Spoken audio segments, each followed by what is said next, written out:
Hi all welcome back to our channel. Hands cut చేసుకోవటం కోసం క్లాత్ని ఎప్పుడు ఇలా 4 ఫోల్డింగ్ మీద వేసుకోవాలి. ఫోల్డింగ్ సైడ్ మన వైపు ఉండేలాగా, ఓపెన్ సైడ్ మనకు ఆపోజిట్ సైడ్ ఉండేలాగా చూసుకోవాలి. ఖర్చుల కోసం ఇలా 1 ఇంచ్ మార్క్ చేసుకుని స్కేల్ హెల్ప్తో ఒక స్ట్రైట్ లైన్ మార్క్ చేసుకోవాలి. ఇది పైనకి ఇంకా కింద మడతల్లోకి కూడా సరిపోతుంది 1 ఇంచ్. నెక్స్ట్ హ్యాండ్ లెంత్ కొలుచుకుందాం. ఇక్కడ 6 ఇంచెస్ వచ్చింది. ఈ 6 ఇంచెస్ని ఆ లైన్ పై నుంచి మార్క్ చేసుకోవాలి. నెక్స్ట్ హ్యాండ్ డౌన్ 3.5 ఇంచెస్ వచ్చింది. మనకు ఆపోజిట్ సైడ్లో ఆ 3.5 ఇంచెస్ని మార్క్ చేసుకుని ఆ లైన్ని కొంచెం పొడుగ్గా గీయాలి. నెక్స్ట్ ఆర్మ్ రౌండ్ లూజ్ని నేను చూపిస్తున్నట్టుగా డ్రెస్ బ్యాక్ సైడ్ నుంచే తీసుకోవాలి.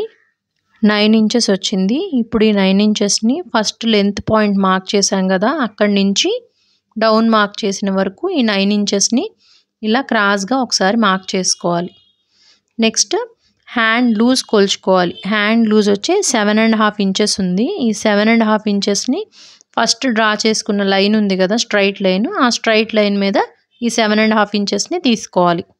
ఇలా మార్క్ చేసుకున్న తర్వాత ఖర్చు కోసం ఒక 2 ఇంచెస్ మార్క్ చేస్తున్నాను ఇదే లైన్ మీద. ఈ 2 ఇంచెస్ ఖర్చు పైన కూడా ఉండాలి కాబట్టి పైన కూడా ఒక 2 ఇంచెస్ ఖర్చు ఇలా మార్క్ చేసుకుని ఈ 2 లైన్లు కలుపుతూ ఒక స్కేల్ హెల్ప్తో ఇలా డ్రా చేసుకోవాలి స్ట్రైట్గా. ఈ మెథడ్లో హ్యాండ్స్ కట్ చేసుకుంటే ముడతలు రాకుండా చాలా నీట్గా వస్తాయి. ఇలా డ్రా చేసుకోవటం అయిపోయిన తర్వాత పైన ఒక 2 ఇంచెస్కి మార్క్ చేసుకోవాలి. ఇలా మార్క్ చేసుకున్న తర్వాత స్కేల్ హెల్ప్ తీసుకుని ఆర్మ్ లూజ్ మార్క్ చేసాం కదా, అక్కడికి క్రాస్గా ఒక లైన్ మార్క్ చేసుకోవాలి. బిగినర్స్ కోసం అనమాట ఇదంతా వివరంగా చెప్పాల్సి వస్తుంది.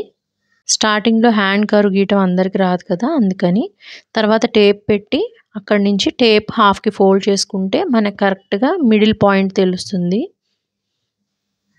ఇలా మిడిల్ పాయింట్ మార్క్ చేసుకున్నాక ఈ 2 ఇంచుల నుంచి ఆ మిడిల్ పాయింట్ వరకు ఉన్న వెడల్పులో మధ్యలోకి ఇటొక 1/4 ఇంచు పైన అటొక 1/4 ఇంచు కింద మార్క్ చేసి ఇలా కర్వ్ లైన్ని వీడియోలో చూపిస్తున్నట్టుగా నీట్గా గీసుకోవాలి. ఇలా కర్వ్ నీట్గా వచ్చేస్తుంది. తర్వాత ఈ పైన కూడా కొంచెం నీట్గా ఇలా కర్వ్ లాగా గీసుకుంటే హ్యాండ్ కర్వ్ గీసుకోవటం అయిపోతుంది. ఇప్పుడు ఆ పైన 2 ఇంచెస్ మార్క్ చేసాం కదా, అందరికీ అలాగే మార్క్ చేయాలా అంటే లేదు, సైజుని బట్టి మార్క్ చేసుకోవాల్సి ఉంటుంది. 40 సైజులో బస్ట్ సైజు ఉన్న వాళ్ళకి ఇలా 2 ఇంచెస్ అంటే ఎక్సెల్ నుంచి అనమాట. 1.5 ఏమో 30స్లో 32, 38, 36 ఇలా బ్లౌజ్ సైజ్ ఉన్న వాళ్ళకి 1.5 మార్క్ చేయాలి.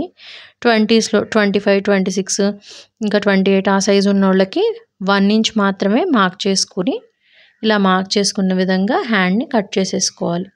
నెక్స్ట్ ఖర్చుల కోసం 2 ఇంచెస్ మార్క్ చేసాం కదా, అక్కడ సిజర్స్తో ఇలా ఒక టక్స్ పెట్టుకోవాలి. ఇప్పుడు హ్యాండ్స్కి లోతు తీయటం చూద్దాం. ఇలా హ్యాండ్స్ని ఓపెన్ చేసి 1 ఇంచ్కి మార్క్ చేసుకోవాలి మిడ్ పాయింట్ దగ్గర నుంచి. తర్వాత టక్స్ పెట్టుకున్నాం కదా, ఆ టక్స్ని ఇలా 1 ఇంచ్ మీదకి వేస్తే ఒక ఫోల్డ్ వస్తుంది. ఆ ఫోల్డ్ దగ్గర ఒక మార్క్ చేసుకోవాలి. అక్కడి నుంచి ఆ మార్క్ని కిందకి ఒక 1/2 ఇంచ్ వరకు చేసుకుని ఇలా వీడియోలో చూపిస్తున్నట్టుగా నీట్గా కర్వ్ లాగా మార్క్ చేసుకుని హ్యాండ్స్ లోతు తీసేసుకోవాలి. ఇలా తీసుకుంటే హ్యాండ్స్ చాలా బాగా వస్తాయి. బిగినర్స్కి కూడా ఇబ్బంది లేకుండా ఉంటుంది.